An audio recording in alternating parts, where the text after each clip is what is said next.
अस्सलाम वालेकुम everyone, welcome back to another episode of profile. और आज के जो हमारे ख़ास मेहमान हैं PhD scholar, lecturer at PIDE and author mister Khurram Ilahi. First of all thank you so much Khurram Ilahi साहब, आपने इस इंटरव्यू के लिए टाइम निकाला अपने बिजी स्केड्यूल में से। सबसे पहले तो आपका शुक्रिया, आप इतना वक्त निकाल के हमारे पास Pakistan institute of development economics में तशरीफ़ लाए। प्लेयर सर बेसिकली आपकी प्रोफाइल तो माशाल्लाह स्ट्रॉन्ग है और मुख्तलिफ़ चीज़ों के ऊपर उसमें बात की जा सकती है, लेकिन जो मेरा आज इंटरव्यू का जो मकसद है, जो मैंने क्वेश्चन आपसे पूछने हैं, वो खुर्रम इलाही हैज़ अ प्रोफेशनल टीचर। ठीक है, तो इंटरव्यू का आगाज़ मैं इस चीज़ से करता हूँ। सर आप अपने थोड़े बचपन के बारे में बताएँ और अपनी उन हैबिट्स के बारे में बताएँ जो आपने आज जो खुर्रम इलाही जिस मुकाम पर है ना, वो उन हैबिट्स की वजह से, वो कौन सी हैबिट्स हैं जो अपने बचपन में नहीं? अच्छा, पहले 20 साल तो it was never on the cards जी। किसी सूरत भी कहीं भी अगर मतलब कि मैंने तकदीर समझें देख भी ले होती तो मुझे यकीन ना आता कि मैंने मौलवी या उस्ताद बनना है। ठीक है, क्योंकि मैं हॉकी खेल रहा था, मैं बहुत ज़्यादा क्रिकेट बहुत ज़्यादा स्पोर्ट्स का शौक था जी। और बस हाँ, कहीं भी ऑप्शन ही नहीं थी, कहीं कोई ऐसा कोई क्विक रोल मॉडल मौजूद नहीं था कि आपने उस्ताद बनना, और उस्ताद बनना इतना अजीम काम है। हत्ता कि मैं कहता होता हूँ कि देखें, पैगम्बरों ने भी अपने ऊपर की सबसे बड़ी डेफिनेशन चुनी तो उन्होंने कहा हम उस्ताद बनकर लाए गए, हम मुअल्लम हैं। और यही डेफिनेशन इवन अल्लाह ताला फरमाते हैं कि हमने तुम्हें कुरान पढ़ाया, यानी मुअल्लमी से बड़ा कोई काम नहीं। मगर मेरी ज़िंदगी के पहले 20 साल में ये कहीं नहीं था। और मैं बहुत लेट समझता हूँ अपने आप को। बहुत ज़्यादा लोग, चंद लोग चलें जो तारीफ़ करते हैं या समझते हैं मैं बहुत पढ़ता हूँ, मेरी पर्सनल लाइब्रेरी है वगैरह वगैरह, मुझे फ़लसफ़े का शौक़ है, वो ये बात बिल्कुल भी नहीं जानते। मैंने बहुत लेट स्टार्ट लिया, इसीलिए मैं सूडो लेक्चर्स देने की बजाय, लोगों को खुश करने के बजाय, उनको मोटिवेशनल लेक्चर्स देने के बजाय, उनको सेल्फ हेल्प बुक्स पे डालने के बजाय, उन्हें सिर्फ एक छोटी सी रिक्वेस्ट करता हूँ कि अगर आपने आज से पढ़ना शुरू कर दिया तो आप 3-4 सालों में मुझसे काफ़ी आगे होंगे। और उसकी बुनियादी वजह यह है कि मैंने अर्ली स्टार्ट नहीं ले पाया था। माई स्टार्ट वॉज अराउंड 22-23 में जाके पहली दफ़ा इस बात का एहसास हुआ कि कायनात में अपने से बुलंद होकर जीना है और कायनात में लिखे सवालों के लिखे जवाबात ढूंढने और ज़िंदा सवालों के ज़िंदा जवाबात ढूंढने। तो इस तरह आप बेक वक्त कायनात में और बेक वक्त किताबों में एक सिपाही की तरह, एक अच्छे स्टूडेंट की तरह ज़िंदगी बसर कर सकते हैं। ज़बरदस्त। वो कौन सा मोमेंट था जब आपने ये चूज़ किया कि मैं टीचर बनूंगा, और क्यों? मेरे ख़्याल से एक लम्हे के बाद ना, मैं मुख्तलिफ अपनी टेड टॉक में बताया कि मैं जानना चाहता था। फिर कुछ अरसे के बाद ये तो तय कर लिया था कि ऐसे ज़िंदा नहीं रहना। उठो सो एक नौकरी की, उस नौकरी में शायद नाम भी बन जाए, बहुत अमीर भी आप वगैरह हो जाएं। सो आई वांटेड टू नो, मैं जानना चाहता हूँ कि अगर कायनात एक ही जगह से आई है तो फूल इतना नाजुक क्यों है और लोहा इतना सख्त क्यों है। मैं जानना चाहता हूँ कि एक ही मकान के ऊपर ज़मा बदल जाता है, मेरे ही घर पे एकदम रात आ जाती है, मेरा वो घर जो खुशियों भरा होता है एकदम वो एकदम उदास हो जाता है। मैं जिस्मानी सतह पर बूढ़ा हो रहा हूँ, लेकिन शऊरी से कॉन्शियसनेस में मैं शायद आज भी वही अम्मी अब्बू का छोटा बच्चा हूँ जो अंधेरे में डर रहा हूँ। तो फ़िज़िकल वर्ल्ड के चैलेंजेस आप देखते हैं, आप कायनात को ऊपर जब निगाह उठा कर देखते हैं। अल्लामा मोहम्मद इकबाल ने जहाँ से जावेदनामा शुरू किया, वही मेरी तकलीफ़ थी कि या अल्लाह तेरी कायनात में मैं बहुत तन्हा हूँ, और इन सितारों की तरह जो आसमान में जगमगा रहे हैं मगर एक दूसरे से बहुत दूर, और मेरा भी कुछ हाल ऐसा है कि इतने इंसान और तेरा इकबाल यहाँ तन्हा। ऐ अल्लाह मुझ पर रहम फरमा, मुझ पर इल्म के दरवाज़े खोल दे, मैं जान सकूँ इस शय को, मैं जान सकूँ तुझको, मैं जान सकूँ ख़ुद को, और मेरी इस तकालीफ़ पे अल्लाह मुझ पर रहम फरमा। That was the particular time जब मुझे एहसास हुआ कि यार ये तो सरफेस लेवल ज़िंदगी में किसी सूरत नहीं जी सकता। फिर उस ज़माने में नया स्टीफन हॉकिंग वगैरह को देखा, इन लोगों को पढ़ना शुरू किया, और क्वांटम फिज़िक्स, हालांकि मेरा लेना देना ही नहीं कभी पास से फिज़िक्स से, I am very bad at maths. लेकिन फिर एहसास हुआ जब बकी बॉल एक्सपेरिमेंट पढ़े, श्रोडिंगर कैट पढ़ी, लाइट की डुअलिटी के ऊपर देखा कि टाइम बेंड हो जाता है, ग्रेविटी स्पेस टाइम कर्वेचर है। उसमें एहसास पैदा हुआ कि यार ये तो बहुत हसीन कायनात है, और इसमें वही जो अल्लाह ताला फरमाता है, नशर दवा बिंदिल्लाहि सुमुल बुकमुल लज़ीना ला याक़िलून। मैं चौपाहा बन के नहीं रहना चाहता था, यानी कि मुझ में और एक गाय की, एक भैंस की ज़िंदगी में, किसी जानवर की ज़िंदगी में कुछ फ़र्क तो होना चाहिए, और वो फ़र्क यही है कि मैं ख़ुद से बुलंद हो जाऊँ, मैं खुर्रम को छोड़ने पर कासिर हो जाऊँ, मैं आँख को ना देखने पर भी राज़ी कर सकूँ। तो उसकी छोटी छोटी ख्वाहिशात थी, वो तकरीबन 22-23 साल में शुरू हुई, और उसके बड़े मूवमेंट्स जो आए मेरे सबसे बड़े भाई जब उन्होंने शाम में, मैं हमेशा कहता हूँ इल्म कहते हैं या तालीम असूलन कहते हैं शाम में आपके घर में होने वाली गुफ्तगू। अगर स्कूल कॉलेजों में होता तो इस वक्त जितना स्टूडेंट एनरोल्ड है इस वक्त इल्म का एक इनकलाब पाकिस्तान में आया होता। स्कूलों में जितना बच्चा से ज़्यादा रोड शो कोई होती है। तो दैट मीन थोड़ा कैंडिडेट सतह में कहें वो सिस्टम मुकम्मल तौर पर फेल हो गया। तो फिर पता चला कि एक इंसान है अहमद जावेद साहब जी, तो और that was the life changing moment. जब उनसे मैंने उनको सुना तो जो पंजाबी में कहते हैं खुल अखियाँ गईयाँ, ऐसे लगा जैसे आंखें खुल गई हैं। और वो जो अमीर खुसरो ने निज़ामुद्दीन औलिया को कहा था, निज़ामुद्दीन औलिया जग उजियारो, तो वो जो अंधेरा था शय तो सामने होती थी, कुर्सी पड़ी है लेकिन मालूम नहीं होता, बस उतना ही इस्तेमाल मेरा होता था जितना कि एक इंसान का कुर्सी के साथ होना चाहिए। लेकिन उन्होंने फिर बताया कि कायनात कैसे ट्रांसेंड कर रही है और कैसे एक बड़े मुफक्कर की तरह हम कायनात को देख सकते हैं। बल्कि बड़ी प्यारी बात उन्होंने की कि अगर हाथ में किताब पकड़ी हो ना तो पढ़ी ना भी हो तो अब कोई आपको जाहिल साबित नहीं कर सकता। बिल्कुल लाइल्म होंगे भी आप जाहिल साबित नहीं होंगे जी। तो बड़े उस्ताज़ा की ज़िंदगी में राइट टाइम पर प्रेजेंस जो है उससे बड़ा कोई काम नहीं। और यही हम दुआ सूरह फातिहा में मांगते हैं, सरातल लज़ीना अनअमता अलैहिम। मेरी लगता है वो दुआ ज़रा जल्दी कबूल हुई कि मुझे 3 बड़े उस्ताद, मैं कहता होता हूँ, एक घर पर, एक दर पर और एक सर पर। एक मेरे बड़े भाई घर पर डॉक्टर हसन रसूल जिनके साथ मैं कमरा शेयर करता हूँ पाइड में, और एक मेरे उस्ताद मुर्शद जो सर पर डॉक्टर अहमद जावेद साहब। ज़बरदस्त माशाल्लाह। अच्छा खुर्रम साहब, जो एक प्रोफेशनल टीचर में कौन से ट्रेड्स होने चाहिए? स्टूडेंट होना चाहिए।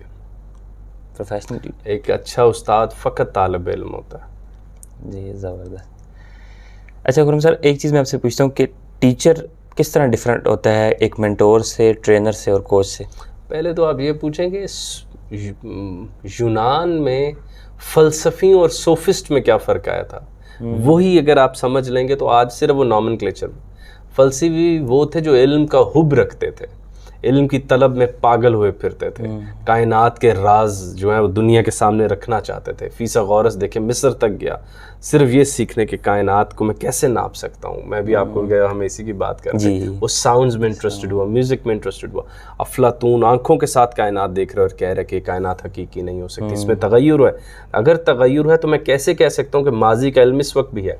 और दूसरी तरफ से ज़ेनो उठा और उसने कहा अरे ये कायनात कभी हिली नहीं थी अफलातून, ये तो हर वक्त मुंजमद रहती है। और उसने मैथमेटिकली प्रूव किया ये कायनात कभी नहीं हिल सकती। अब इन सब बड़े फ़लसफ़ियों के अंदर सोफिस्ट पैदा हो गए, वो जो पैसों के एवज़ पढ़ाते थे, ट्रांजैक्शंस करते थे, उनके ऊपर फिर तनकीद की। वही फ़र्क बस इस तरफ है। उस्ताद वो होता है जो आपको तब्दील करने में आपसे ज़्यादा सीरियस हो, जो आपको आपसे छुड़ा कर ले जाए। बस अहमद जावेद साहब फरमाते हैं वो उस्ताद होता है। बाकी तो ट्रांजैक्शंस होती हैं। आप जीशान जी देखिए कि अगर आज के दौर में उस्ताद ना भी हो, जो वैसा उस्ताद कम से कम जो स्लाइडों से पढ़ाते हैं, बस क्लास में किताब दे दी, ओबी की फलानी किताब है 1926 में छपी या जब भी छपी, अब आप वो पढ़ रहे हैं, भाई वो सब तो यूट्यूब पे मौजूद है। तो मैं हमेशा ये कहता होता हूँ कि इस दौर में इंस्टेड हम ये कहें ट्रेनर इन सब में क्या फ़र्क है, हम ये बात करें कि उस्ताद ने अपनी प्रेजेंस कैसे शो करनी है, क्योंकि उस जैसा लेक्चर तो ऑलरेडी रात यूट्यूब पे अवेलेबल था और फ्री ऑफ कॉस्ट था। तो इल्म के मुकम्मल होने के बाद भी उस्ताद की कफादियत बचती है, वो उस्ताद को आइडेंटिफाई करनी है। बिल्कुल, मतलब उस्ताद की खामोशी आम आदमी के बोलने से ज़्यादा फ़ायदा दे जाती है तालिब इल्म को। बस सिर्फ वो आइडेंटिफाई करनी होती है। खुर्रम सर, आप करिकुलम के अलावा कौन सी ऐसी चीज़ें हैं जो स्टूडेंट्स के लिए करते हैं उनकी लर्निंग के लिए? मैं करिकुलम के अलावा सिर्फ एक काम करता हूँ कि मैं उन्हें बार बार इस बात पर माइल करता हूँ कि जब भी आओ तो एक कलम, नॉर्मल पेंसिल, लेड पेंसिल और किताब हाथ में हो, और वो तुम्हारे सब्जेक्ट की ना हो। कहीं इतनी बड़ी कायनात तुम्हारे हाथ से कहीं छूट ना जाए। मैं एज ए उस्ताद तुम्हें की होल से कायनात ना दिखाता रहूँ। तो अगर मैं मैनेजमेंट साइंस पढ़ा रहा होता हूँ तो मैं अर्ज करता रहता हूँ कि बाकी उलूम पढ़ें ताकि कायनात के बाकी हिस्सों की रंगीनी हो, आपका ज़ाती लिविंग एक्सपीरियंस कम से कम इंसानों जैसा हो। तो हमारा तो आजकल एक्सपीरियंस आप जानते हैं, मतलब कि 1-2 सब्जेक्ट पढ़े हैं, 2-4 लोगों को जानते हैं, बस उतना से हमारी कायनात बनी हुई है। कौन सी चीज़ है जो मिसिंग है आजकल के यंग टीचर्स में आपके एक्सपीरियंस में? पढ़ते नहीं हैं, किताबें नहीं पढ़ते, बड़े लोगों के पास नहीं जाते, एक्स्ट्राऑर्डिनरी बात नहीं करते और फिर तूल देते हैं। मैंने अपनी ज़िंदगी में सीखा कि बड़ी गुफ्तगू बहुत ज़्यादा मुख्तसर होती है। अगर फिज़िक्स कहती है कि थ्योरी ऑफ एवरीथिंग होनी चाहिए, यही बात शोरा कहते थे, यही बात मज़हब कहता है, आयतें बड़ी से बड़ी छोटी होती जाती हैं। कम से कम अल्फाज में जामिया तरीन बात करके बच्चों को तफक्कुर का वक्त देना उन 3 घंटों में इल्म है, ना कि उनके जहन में बम्बार्ड करते रहना फैक्ट्स को जिनकी कोई वैल्यू नहीं। आप मुझे ना बताएं सूरज का रंग क्या है, 5-6 दिनों बाद कोई और बता देगा, मैं खुद देख के सीख लूँगा, ना हुआ मैं नाम रख लूँगा। तो उस्ताद का ये काम है कि वो बिन देखे को भी हाजिर करे, एब्सेंट को भी प्रेजेंट करे और एक इल्म की मोहब्बत कायम रखे। वो दांते ने जो पसंद नहीं वो आदमी इतना किसी वजूहत से, लेकिन उसने कहा था ना कि दिलों पर दस्तक देता है उस्ताद, उसका फ़कत ये काम है। मतलब कि अल्लाह और अलामा के मुताबिक उस्ताद वो जो अक्ल से आगे की फैकल्टीज़ आप पर खोलता है। गुजर जा अक्ल से आगे के ये नूर, चरागे राह मंजिल नहीं। तो वो काम असल बड़े उस्ताद करते हैं, या हम ये तो बहुत थोड़ी कोशिश करते हैं कि मेरे तालिब इल्म में बाकी अलूम की एक तलब पैदा हो जाए ताकि वो कायनात का कैनवस मुकम्मल करके इस दुनिया से जा रहा हो। ज़बरदस्त। अच्छा, अगर खुर्रम मिलाही सब टीचर ना होते तो क्या होते? कुछ भी ना होते। फिर मेरा होना कि ज़रूरी क्यों था? फिर तो मादूम होता, फिर तो कुछ भी होना ज़रूरी। ये ऐसी आप पिकासो से पूछा पेंटर ना होते, मैं तो उतना बड़ा आदमी उसकी खाक भी नहीं पैरों की। आप पिकासो से पूछे पेंटर ना होते तो क्या होते, तो पिकासो आगे से यही कहता फिर मैं बेशक पत्थर भी ना होता जिसके ऊपर मिकलो एंजलो ज़रब लगा के कुछ स्टैचू बना ले, मैं वो उतनी वक़्त भी ना रखता। तो बहुत मैं अब आजकल का ज़माना बहुत ख़तरनाक हो गया है, लोग बहुत जल्दी जज कर लेते हैं दूसरों को जी। मेरा तो बस नहीं चलता कि मैं पूरी कोई वो जुब्बा कुब्बा पहन के ज़मीन को हाथ लगा के अंदर जाऊँ। आपके सामने तालिब इल्मों के जहन खुले पड़े होते हैं जिनके अंदर आप कुछ भी इंजीनियर कर सकते हैं, वो आपको देख रहे होते हैं। तो बड़े फैक्ट्स के बगैर, बड़ी अल्फाज के, बड़ी आवाज़ों के बगैर, बड़ी किताबों के बगैर क्लास में जाना जुर्म करार देना चाहिए। यूनान की कहावत है कि देकर मुल्क में फ़ैसले ठीक ना हो रहे हो तो जाके देखो स्कूलों में पढ़ क्या रहे हैं बच्चे। तो वो बहुत अहम बात है। ज़बरदस्त। सर, अगर एक बिगेस्ट एडवाइस देनी हो स्टूडेंट्स को तो क्या होगी आपके एक्सपीरियंस के मुताबिक? वन एडवाइस जो आप कहते हैं कि one of the best advice.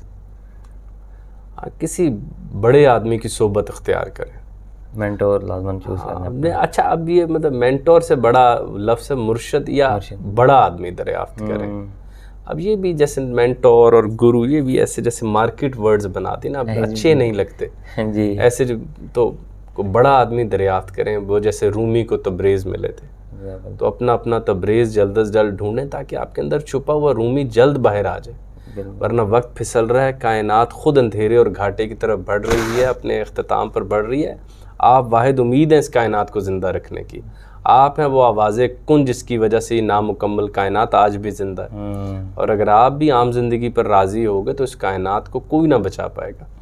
और आज का जब ज़माना है कि तब्रेज़ आकर फिर रहे हैं और कोई रूमी बनने को तैयार नहीं, क्योंकि वो मुश्किल है।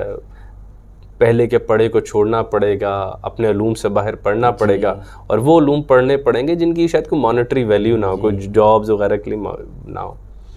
तो यही बड़ी एडवाइस है कि अपनी ज़िंदगी में अपना रूमी ज़रूर ढूंढें, अपना तब्रेज़ ज़रूर ढूंढें, ताकि हम भी यार एक ज़िंदगी में मरने से पहले शेर लिखेंगे, मौलवी हरगिज़ न शुद मौलाए रूम ता गुलाम शम्स तब्रेज़ी न शुद। तो हमारे साथ भी कोई बड़ी बात जुड़े। ज़बरदस्त। Once again thank you so much Khurram साहब, आपने टाइम निकाला इस इंटरव्यू के लिए। इंशाल्लाह मिलते हैं नेक्स्ट एपिसोड में, तब तक के लिए अल्लाह हाफ़िज़।